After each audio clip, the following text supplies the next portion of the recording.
Okay, so in this video, I'm going to show you how I was able to book meetings with CEOs and to also close deals that are well over six figures.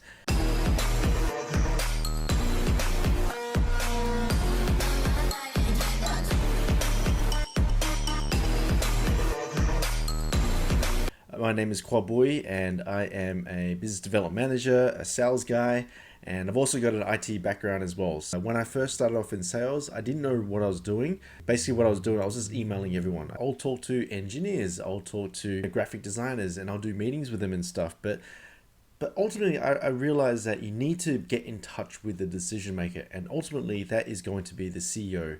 But most of the time, it will be the people underneath the CEO. It will be the middle managers, and they'll report to the CEO. And the CEO is actually very, very hard to get a hold of because they're busy with a lot of meetings. They are incredibly busy. They are time poor. They're rich, but they are time poor. And they understand this. They understand that with time, they only have a few minutes. They only have so much of it. You know, that you're only given the same amount of time then all those other people who are earning way less than them. You know, it's not like they have more time. They have the exactly same amount of time. So it's up to them to make their time most profitable. If they hear that they're going to get a phone call from someone who's going to pitch them something, it's not really a high value of their time because they could be out there closing big deals, making money. But if they want to sit down and hear your presentation for 60 minutes, which is asking a lot, then that's a big thing. So what I did was I just started emailing these CEOs, right? So I was given a list, I started emailing them, and I didn't know what I was doing. I was just sending an email, hey, like, an hour of your time, and then I tried emailing, just following up. I get no response, and then ultimately I got asked to be taken off the list. So I was obviously rejected. They knew I was a sales guy, and they just told me to just, do not email them again. And, it was a bit of a kick in the guts. And obviously, in the sales game, you're going to get a kick in the guts. You're going to get rejected. That's the name of the game. And if you don't like rejection, I think you should find another career. But that's just the name of the game. You're going to get rejected. So it made me really think, maybe it's my approach, something I'm doing wrong. I'm not too sure what it is. But I really, I did a lot of self-reflection and I had a look at my communications and I realized that the entire approach was completely wrong. And I wasn't being very detail oriented. I wasn't being smart enough. I wasn't being tactical with my communications. So then I changed my communications. I learned a few things. I did some more trainings. I did some more practice, and eventually I got meetings with CEOs. And I was doing presentations. I was doing pitches. And then eventually, after a few meetings with CEOs, I told my wife this. Just give me 5 meetings with CEOs, and I'll be able to close a deal. And it does work because if you get meetings with CEOs, just get in front of them for like 30 minutes and just pitch them all day long. I guarantee you will make money. You will close deals, and you have to somehow get in front of them. And if that's all you do all day is get in front of CEOs and talk to them on online, in person, whatever it is, the more people that you sit and talk to, the better it is. Imagine this: you're sitting there wearing a suit, presenting your product. It doesn't have to be the best presentation, but because you have that time, that's the biggest secret that I've learned, and a lot of people know, is that if you can get a meeting with the CEOs, the conversion rate just goes right off the bat because they're just like you and me. They have the same desires, they have the same they've got the same fears, everything like you. They just have more resources, and when they hear your presentation, they watch it. Okay, this guy might be full of it, but let's just go ahead. Yeah, that's how they think, and then they move on to the next thing and they get someone else to do it. And that's the thing. But a long story short was, when I discovered these secrets, I was able to close these six figure, way above the six figure marks deals. And yeah, it does work. So step number one is that you need to get the details. So you can go on the website, and most likely the CEO's details is not there unless you're contacting a startup, because the CEO's details is always on the startup web pages. Like, if it's for big companies, CEOs know they're going to get contacted left, right, and center, so they never publish their emails online. So you have to be a bit tactical here. Get the email that's already on it, or go to the contact page, go view source, and then you can see mail to, and then you can usually see info or whatever it is. So that will only get you into the front door, as in the gatekeeper. But you also have to be a bit tactical, so you have to look at the directory listing, and sometimes you can guess. So you can guess the their first name dot last name at company name, and about 5 times out of 10 that is their actual name. It could be the first name. You can try that, but that's what you can try and do. So once you've done that, once you've got the actual the CEO's details, fantastic. This is what you do. So step number 2 is that you need to find a link in which the reason for you contacting them. If you email them and just vomit out your product and service, they're just going to ignore you and see you later. But you need to figure out how to be creative with your content. You have to be thinking about, why is it that they should listen to you? Why should they listen to you? So for example, if I'm on Salesforce and I see that was previous communications was that they contacted us through AdWords or something, right? They contacted through AdWords and that's it. That's all I know. That's the only information I know. Well, I can tie that into the communication saying, hi David, how you going? It's Khoa here from blah, blah, blah. You recently contacted us on XYZ. So you got to find that link there. So when they're reading it, it's like, oh, okay, this person knows me. Number 2, this person, okay, I contacted them because of this. Okay. And it's because of this. So this sounds like a real email that they're contacting me about. Are you free this Thursday, 2 p.m. or next week, blah, blah, blah. Just give them like 2 options. And just send that would be step number 3 is to email them that specific email. You want to keep it brief, keep it short, but end the email with a closing statement such as, how is your calendar, or are you free on Thursday 2 p.m. or next week? And even if they're not free, they'll email you back and they'll say, unfortunately, I'm not free this week, but how's next week on Monday at 3 p.m.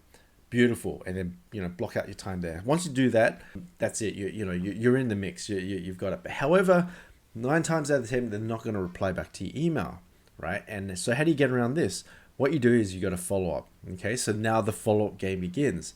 You got to send them an email, another email. Say, hi David, hope you're well. Just kindly following up on this, and you want to restate the reason why you contacted them, because they're so busy. They don't remember anything. They don't remember your emails and stuff. Just kindly following up on this because of you contacted us on January 29. Are you still free on Monday, blah, blah. So send them that second email. And most likely they will reply to that one as well, because they've already got your email and they might remember it and say, oh, damn it, I'm sorry, I'm a bit too slow to reply back. And then they reply back to this one and then that's it. However, if you don't hear from them again, you might want to send another follow-up by email and just do it again. But just don't be a canned response. Just follow up again and do something else, right? If you don't hear again now, bring out the big guns. Now, what you need to do is that you need to call them and talk to them. Call them up. And most likely, the person on the other end, they'll sound very confused. They don't know what you're talking about. They sound very serious. They're in the middle of something, probably even in a meeting or something. They probably sound pissed off. But do not take that personally. They are very busy. So you might have the most positive tone of voice. You might say, hey, David, how you going? And then they'll, who's this? Like that will happen. Okay. So don't be, don't just expect that will happen. But what you need to press on and say, yeah, I actually sent you an email the other day regarding booking a time with you because you contacted us. Does that ring a bell?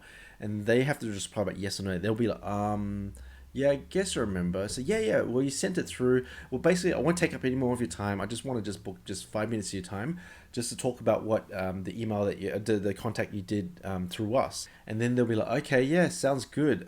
Could you email me something? Sure, I've got your email here. I can see it, send it to you. But that type of statement is they want to flick you off, right? So you say, yep, sure, I'll see you. I've got your email. However, how's your time on Monday, 2 p.m. at just 5 minutes? And they'll be like, oh, maybe let's do it. And then just keep going for it. And then once you get the time, that's it. You've locked it in. Because the thing is, they're busy, okay? They're busy. And don't think that you're being a pest, because the thing is, like I always say that, social media is pulling these CEOs away as well. They're sitting there, they're on the phone for 5 minutes, scrolling. They're checking out girls on Instagram. They're doing all these things, right? And don't think that they're so busy. They got time to go to the gym at 3 o'clock in the morning. They got time. The thing is, you have to make it worthy of their time. To make it worthy of their time, so drop in the hooks of the phone call and say, it won't take long, only take 5 minutes of your time, and I'm going to show you how you can improve your business by XYZ. Once you've got that, that's it. And then once I give you time, send out the invite, wait for the acceptance, and then just do it. That's how you book it. All right. So once you've done the cold call, that's pretty much it. Go to your meeting. Well, once they've accepted, go to your meeting and pitch. Do that 5 times. Do that 10 times, and I guarantee that you're going to get a deal out of it. All right. So that's what I do to get in touch with CEOs and those very high people up there.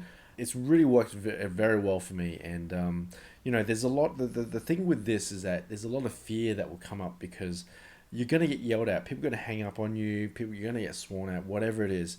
And you know, that's just the name of the game. Just remember that's the name of the game. But what I tend to do is whenever I have that fear, whenever I have that fear that they're going to yell at me, or they're going to be rude, or whatever it is, that fear that comes up, you know what? I just think about that. I'm going to die one day. You know, I'm going to die one day, and I'm going to wish I was alive to make these phone calls. You know, because imagine being lowered down into the ground in a coffin, and that's it. You know, that's it. Your rest of your life is over, and you're not coming back. You never come back, right? So, and imagine 1 year's passed, 2 years passed, 3 years have passed, and you're lying there in the dirt. You know, everyone's moved on, businesses changed, their business has probably changed and stuff, but everything's changed, and you're still there, you're still stuck in the past. You know, you're not going to come back. So that being said, you know, just who cares, man? Who cares whether they call you up and they abuse you and tell you to get off the list? Okay, who gives a shit about that? So that's what I'm saying. If you have that fear, just think about that. You're gonna die one day. All right. So then rise above that fear and then just go for it. Okay. So hope you like this video. You know, it's worked very well for me. Let me know how you guys go in the comments.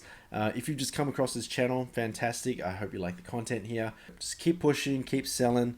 Subscribe to my channel if you haven't subscribed as well. We've got lots of amazing content, all about sales, business, marketing, the whole lot. All right. So it's going to be fantastic.